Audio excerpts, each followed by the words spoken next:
แล้วค่อยลุกถามคนในเฮือนถามไอพ่อไอแม่ค่อยว่าผู้ใดมาห้องค่อยน่ะผู้ใดมาห้องค่อยห้องซี่เทือนี่แหละห้องบักแหงๆห้องแบบเสียงเตือนเสียงแบบใจหายน่ะห้องแหงแต่ฟังจับจุดว่าบู๊ว่าเราเว้าหยังแต่ห้องบักแหงค่อยมั่นใจเลยว่ามันมีคนห้องค่อยแล้ววันนี้ทางบ้านก็เลยเชื่อว่ามันเป็นพอเท่าค่อยเพราะว่ามื้อนี้น่ะเป็นวันครบรอบพอเท่าค่อยพอเท่าที่ตายไปแล้วน่ะมันเป็นวันครบรอบที่มื้อนี้เราตายแล้วเราก็เลยน่าจะมาบอกมาเตือนค่อยนี่แหละบ่แม่นเล่ากันน่าจะเป็นแบบพี่เฮือนค่อยแต่มาบอกบ่ให้ค่อยน่ะไปยุ่งเกี่ยวไปเกี่ยวข้องกับธรรมนั่นนะมันเป็นธรรมที่แบบมันเป็นธรรมโบราณมันเป็นธรรมเข็ดธรรมควงมันเป็นธรรมยังบ่ฮู้คันเป็นคนจีนไปนี่น่าจะระเบิดแล้วใครว่าเป็นอย่างคนลาวเขาไปก็ว่ามีเข็ดมีควงแถวว่าแล้วคนจีนเขาไปคือ บ่เป็นหยังคอยได้ยินเสียงมันเขาเจ้าห้องเจนอมนี่นะบักแหงห้องยังบ่ฮู้แต่จับจุดบ่ได้เมื่อคืนนี่นะแล้วบังเอิญกว่านั้นยังมีสิ่งบังเอิญกว่านั้นก็คือพระอาจารย์ว่าคันตัวเองบอกบ่ฟังแล้วคันเจ้าอยากเฮ็ดหยังตอนนี้เราก็บ่ช่วยค่อยแล้วว่าสิค่อยก็เลยตัดสินใจว่าคันเขาเจ้ามาบอกมาเตือนเฮาก็บุคคลดื้อบุคคลด้านและบอกอยู่บนนี้เลยเด้อว่าเจนอมเฮ็ดทุกอย่างบ่แม่นว่าอยากได้ยอดวิวหรือว่าอยากได้หน้าเพียงคนเดียวอันนี้บ่แม่นเพราะว่าเจนอมมาทำอิฐเนาะเจนอมมาทำอิฐมันก็เลยแบบมันได้5 คนแล้วเนาะมันยัง2 คนมันก็เลยคาใจว่าอยากช่วยให้มันเต็มที่บ่แม่นว่าเจนอมแบบอยากได้ยอดวิวอยากได้หน้าผู้เดียวนี่มันบ่แม่นอันนี้นะความคิดตัวนี้ตัดออกเลยเพราะว่าเจนอมบ่ได้เป็นคนนิสัยแบบนั้นแล้วค่อยก็คิดอยู่ว่ามันคือแปลกหมอผู้หนึ่ง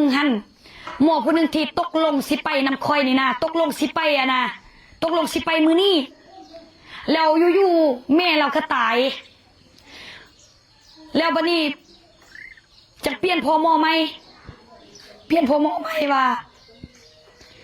สิไปพันอยู่ผัดแบบพี่มาสั่นคอยมาสั่นคอยว่าบ่ให้คอยไ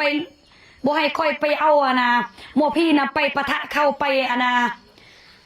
ไปเกี่ยวกับเขาไปยุ่งนำข้าเจ้าเพราะว่าสิ่งนั้นมันสิ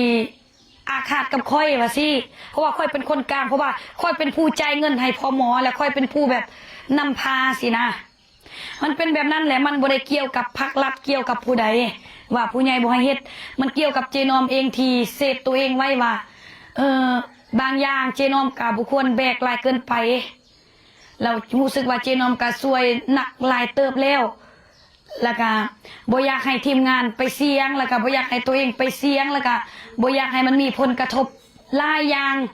แต่สิ่งกระทบเรื่องภาครัฐนี่นะมันบ่มีสิ่งที่จะกระทบก็คือตัวที่สิ่งที่เราเบิ่งบ่เห็นหั่นสิจะว่าบ่นั่นแหละสิ่งที่ ยานมันจะกระทบแล้วมื้อนี้ค่อยบ่ได้นอนเลยได้มื้อนี้ค่อยบ่ได้นอนเลยเพราะว่ามันเป็นน่าจะเป็นพี่อยู่ทำมาเนิ่มากวนค่อยหรือว่าเป็นพอเท่าค่อยมาบอกมาเตือนค่อยแล้วค่อยเป็นคนแบบบ่ฟัง ค่อยบอกบ่ฟังแล้วน่าจะมาเตือนมาให้ค่อยเบิ่งน่าจะประมาณนี้แหละเทิงแบบบ่เชื่อก็เป็นตาเชื่อว่าบ่เชื่อกะมันกะเลือเชื่อเลยแล้วเนื่องจากว่าแม่เท่าค่อยยังอยู่เฮือนนี่แล้วพอเท่าหันแล้วน่าจะยังห่วงลูกหลานและยังห่วงแม่เท่าหันก็เลยแบบยังมาเบิ่งแย่งลูกหลานนี่แหละแล้วก็รวมถึงพี่เฮือนแน่แต่คันเว้าถึงพี่เฮือนนี่นะทางบ้านเจนอมนี่นะจะรักษาพี่เฮือนไว้ดีๆรักษาพี่เฮือนไว้เวลาเฮาไปคือแบบเจนอมเนาะมักไปช่วยเหลืออยู่ตามแควมักไปบอนที่มันลึกลับบอนที่แบบเฮาบ่คุ้นเคยแล้วเฮาก็ยังมีพี่เฮือนรักษาเฮาอยู่สินะพี่เฮือนนี่สู่เจ้าคันเป็นสมภพกมู่นี่บุควรปะบุควรทิมบุควรไว้ควรรักษาเพิ่นไว้ได้พี่เฮือน